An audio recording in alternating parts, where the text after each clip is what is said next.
এবারে দুর্গোৎসবের প্যান্ডেল হপিং শুরু হোক বর্ষার সাথে, রং আলো আনন্দের ভাবনায়। নমস্কার, কেমন আছো সবাই? আশা করছি তোমরা সবাই খুব ভালো আছো, সুস্থ আছো। আমি কিন্তু খুব ভালো আছি। আমার আরও একটি ভ্লগ ভিডিওতে তোমাদেরকে জানাই অনেক অনেক স্বাগত। আমি অনন্যা, আর আজকে তোমাদের জন্য নিয়ে এসেছি দুর্গাপুজোর একটা ভ্লগ। আজ তো শনিবার, ঘড়ির কাঁটায় বাজে ওই সন্ধে 6টা মতো, আর আমি কিন্তু একদম রেডি হয়ে গেছি। যেহেতু আজকে মহাপঞ্চমী, এই দেখছো তোমাদেরকে তো আমি শুভ শারদিয়াই বলতে ভুলে গেছি। সবাইকে জানাই শুভ শারদিয়ার প্রীতি, শুভেচ্ছা ও ভালোবাসা। এই দুর্গাপুজো তোমরা খুব আনন্দে কাটাও, খুব সেফলি কাটাও। তো দেখো, আমি আমার আউটফিটটা আজকে আমি তোমাদের সাথে শেয়ার করছি। কেমন লাগছে অবশ্যই আমাকে একটা কমেন্টে জানাবে। গলাটা একটু খালি লাগছে, গলায় ভাবছি একটা নেক পিস পরবো, আর কানে আর কিছু পরবো না। এই হচ্ছে দুর্গাপুজোর পঞ্চমীর আমার সাজ। তো চলো আমার সাথে সেই দুর্গাপুজোর প্যান্ডেলে। তোমাদেরকে আমি আজকে দেখাবো ব্যাঙ্গালোরে দুর্গাপুজো কেমন হয়। তো আমার বাড়ির সামনেই একটা দুর্গাপুজো হচ্ছে, আমার বাড়ি থেকে ওই 500 থেকে 600 মিটার দূরে। খুব বেশিক্ষণ লাগবে না, হাঁটা পথে ওই 10 মিনিটের মতো লাগবে। আর যাবার সময়ই দেখা হয়ে গেল একটা ছোট্ট বন্ধুর সাথে। এরা প্রাণী হলো অনেক বিশ্বাসযোগ্য, মানুষের মতো বিশ্বাস এরা ভাঙে না। তাই মানুষের থেকে এদের সাথেই আমি বন্ধুত্ব করা কিন্তু প্রেফারেবল মনে করি। তো কথা বলতে বলতে দেখো আমরা পৌঁছে গেছি বর্ষার ওই যে দুর্গাপুজো হচ্ছে সেই মাঠটায়। তো এই সাইডটাতে অনেক রকমের স্টল বসছে, এখনও পুরোপুরি কমপ্লিট হয়নি। আমরা পঞ্চমী থেকেই ঠাকুর দেখতে বেরিয়ে গেছি, আশা করছি কালকের মধ্যে সমস্ত কিছু কমপ্লিট হয়ে যাবে। দাঁড়াও তোমাদের সাথে মণ্ডপটা তো শেয়ার করবই।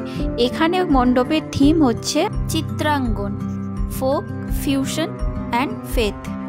পুরো মণ্ডপটাকেই কিন্তু সেই ছৌ মুখোশ, মাটির হাঁড়ি, মাটির প্রদীপ আর নানা রকমের পটচিত্র, পাখা, এই সমস্ত কিছু দিয়ে কিন্তু সাজানো হয়েছে। খুব সুন্দর দেখতে হয়েছে এই মণ্ডপটা। আমি তো গিয়ে প্রায় অবাক যে আমাদের ওয়েস্ট বেঙ্গলের মতো ব্যাঙ্গালোরে পুজো হয়। আমার খুবই ভালো লেগেছে। যদিও আমার ব্যাঙ্গালোরে এটা প্রথমবারের দুর্গাপুজো, কিন্তু আমার সত্যিই খুব ভালো লেগেছে। এর আগে আমি বাইরে অনেক জায়গাতে দেখেছি, কিন্তু এরকম দুর্গাপুজো কোথাও দেখিনি। সব জায়গাতেই নর্মাল একটা ঠাকুর এনে জাস্ট নর্মাল প্যান্ডেল করে পুজোটা হয়, কিন্তু এখানে প্রপার থিম মেনে পুজো করা হচ্ছে। তো তোমাদের সাথে আমি শেয়ার করছি। দেখো, তোমরা যদি দেখো, তোমরা দেখে অবাক হয়ে যাবে। তোমরা বুঝতেই পারবে না যে এটা আমাদের ওয়েস্ট বেঙ্গলের দুর্গাপুজোর মণ্ডপ না ব্যাঙ্গালোরের দুর্গাপুজোর মণ্ডপ। তোমরা অনেকেই জানো যে আমার বাড়িতে দুর্গাপুজো হয়। আমাদের বাড়িতেই দেবী মায়ের মন্দির আছে, আর সেখানে কিন্তু আমাদের নিজস্ব দুর্গাপুজো হয়। তো সেই পুজোতে আজ পর্যন্ত আমি কখনো সেই দুর্গাপুজো মিস করিনি। হ্যাঁ, পুনেতে থাকাকালীন 1-2বার মিস হয়েছিল, কিন্তু এইবারে যে দুর্গাপুজোটা আমি মিস করলাম, এটার ফিলিং আর আগের বারে মিস করার ফিলিং দুটো কিন্তু সম্পূর্ণ আলাদা। মানে এইবারে দুর্গাপুজো যে আমি মিস করেছি, আমার এতটাই মন খারাপ লাগছিল, মানে তোমাদের সাথে আমি হয়তো ভিডিওর মাধ্যমে বলে বোঝাতে পারবো না। কিন্তু আমার মহালয়ার আগের দিন থেকেই মন খারাপ শুরু হয়ে গেছিলো।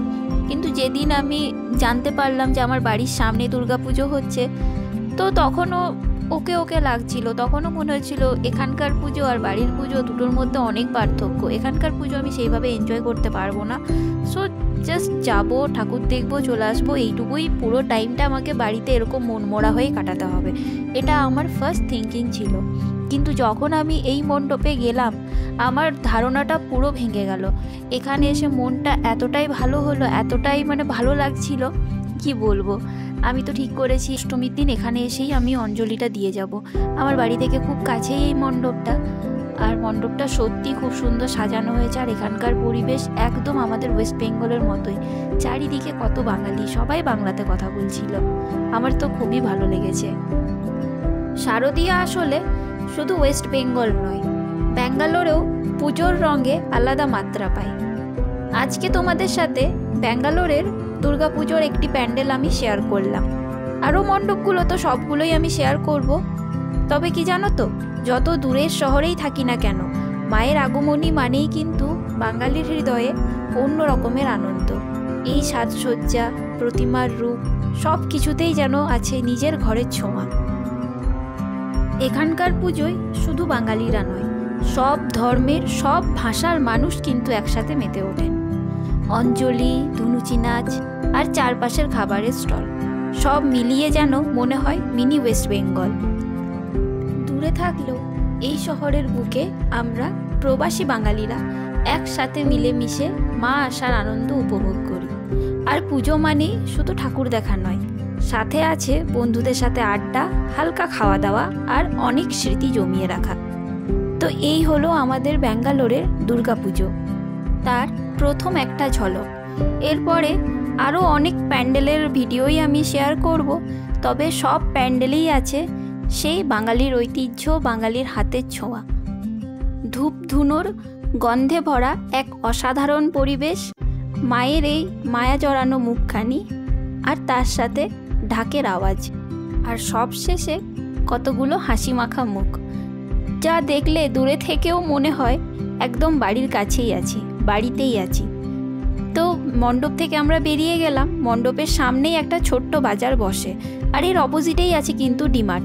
এইচএসআরের ডিমার্টটা যেখানে আছে ওই ডিমার্টের অপোজিটেটাতেই কিন্তু দুর্গাপুজো হচ্ছে। তো সেই বাজারটাতে আমরা এখন এলাম ঘুরতে, একটুখানি ফুচকা খাবো। আর এখানে দেখলাম একটা কানের খুব সুন্দর দোকান বসেছে, তো সেখান থেকে আমি পছন্দ করছিলাম, বাড়ি গিয়ে দেখাবো কি কি নিলাম। তো এখানে ফুচকা টুচকা খাওয়া হয়ে গেছে, এবারে তো বাড়ির উদ্দেশ্যে রওনা দিতে হবে আমাদেরকে। ঘড়ির কাঁটায় বেজে গেছে প্রায় 9:20 মতো। তো বাড়িতে গিয়ে আবার রান্না বান্নাও করতে হবে রাতের জন্য। তো চলো তাহলে বাড়ির পথ ধরি। একটা র্যাপিডো বুক করে আমরা অটোতে উঠে পড়েছি। এখান থেকে হাঁটা পথ ওই যেমন বললাম 10 মিনিট মতো লাগে খুব বেশি হলে, আর অটোতে গেলে 1 থেকে 2 মিনিট। তো আমরা অটো ধরেই চলে গেলাম, যেহেতু রাতটা হয়ে গেছে তাড়াতাড়ি পৌঁছতে হবে। আর ওই ছোট্ট মেলাটা থেকে আমি এই যে দুটো কান পাশার মতো দেখতে, এই দুটো কানের আর একটা ছোট্ট ক্ল্যাচার কিনেছিলাম, যেটা পরে আমি কিছু ফটোও শ্যুট করে নিয়েছি। আবার কালকে যখন ঠাকুর দেখতে বেরোবো তখন ভাবছি এই কানের দুটো পরে যাব। মা এসেছেন, মা থাকবেন, আর মায়ের আশীর্বাদে আমাদের মন ভরে উঠুক আনন্দে। সবাইকে হ্যাপি দুর্গাপুজো। মা আশীর্বাদ করুন যেন সকলের জীবনে সুখ শান্তি বজায় থাকে। এই ভিডিওটা আমি তাহলে আর বেশি লেন্দি করছি না, এক্ষুনি আমি ভিডিওটাকে এন্ড করে দেবো। তার আগে বলে রাখি, আজকের ভিডিও যদি তোমাদের ভালো লেগে থাকে তাহলে একটা লাইক করে দিও, আর কমেন্টে আমাকে অবশ্যই জানাবে কোন পার্টটা তোমাদের সব থেকে বেশি ভালো লাগলো। তোমাদের কমেন্ট পড়তে কিন্তু আমার খুব ভালো লাগে, তো তোমরা প্লিজ কমেন্টটা করো। আর তোমাদের একটা লাইক, একটা কমেন্ট কিন্তু আমাকে অনুপ্রাণিত করে নতুন কিছু ভিডিও বানানোর জন্য। আজ তবে আসি, আবার দেখা হবে অন্য কোনো দিন অন্য একটা ভিডিওতে। দেখতে থাকো জিতমিমির সংসার। নতুন বন্ধু যারা এতক্ষণ ধরে এই ভিডিওটা দেখলে তারা সাবস্ক্রাইবটা করে যেও।